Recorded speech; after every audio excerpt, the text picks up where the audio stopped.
Danantara Sovereign Wealth Fund milik pemerintah Indonesia resmi diluncurkan dengan misi utama sebagai instrumen investasi strategis untuk mengoptimalkan aset-aset badan usaha milik negara dan mempercepat pertumbuhan ekonomi nasional. Rosan Roslani, yang merupakan Menteri Investasi dan Hilirisasi atau Kepala BKPM, menegaskan bahwa keberadaan lembaga ini merupakan terobosan yang akan membawa dampak signifikan bagi perekonomian Indonesia. Nah, dan diskusinya tadi cukup panjang, kurang lebih 2 jam dari tadinya hanya diperkirakan sejam, karena diskusinya very fruitful, very produktif.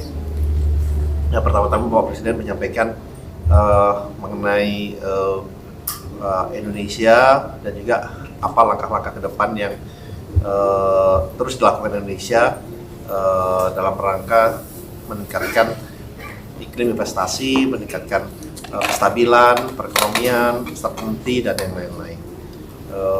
Dan kemudian dilanjutkan dengan one-on-one dari 12 perusahaan yang hadir itu,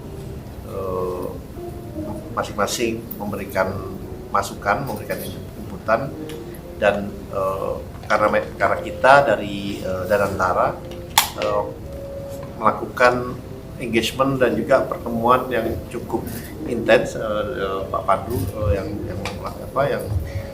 kami minta melakukan pembicaraan itu, dan potensi ada beberapa kerjasama dengan mereka, karena memang kalau dilihat selama ini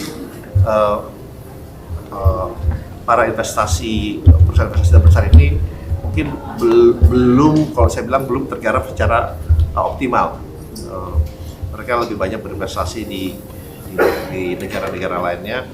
Nah, kebetulan dengan kehadiran Danantara ini, mereka juga mempunyai potensi sebagai local partner Danantara, dan itu memberikan kenyamanan dan confidence juga, karena kita bisa bersama-sama investasi tidak hanya di Indonesia, tapi juga di luar Indonesia. Nah, mereka memberikan masukan juga terutama mengenai konsistensi kebijakan, rule of law, kemudian juga mengenai pasar modal, pengembangan pasar modal, kemudian mereka juga menyampaikan risiko-risiko yang terukur, yang itu yang juga perlu kita lihat, dan mereka juga menyatakan dan memuji juga kebijakan Bapak Presiden yang selama ini sudah dilakukan, yang membuat mereka sekarang melihat Indonesia itu lebih besar. Bapak Presiden menyampaikan di awal bahwa selama ini mungkin Indonesia dikenal as a sleeping giant, tapi kita nggak mau sleeping anymore. Now it's time kita bangun dan bersama-sama mengembangkan dan meningkatkan perekonomian di Indonesia. Nah, jadi ada beberapa potensi kerjasama, baik itu di bidang teknologi, harapan juga ada transfer knowledge di bidang renewable energy, infrastruktur, real estate, dan juga digital economy.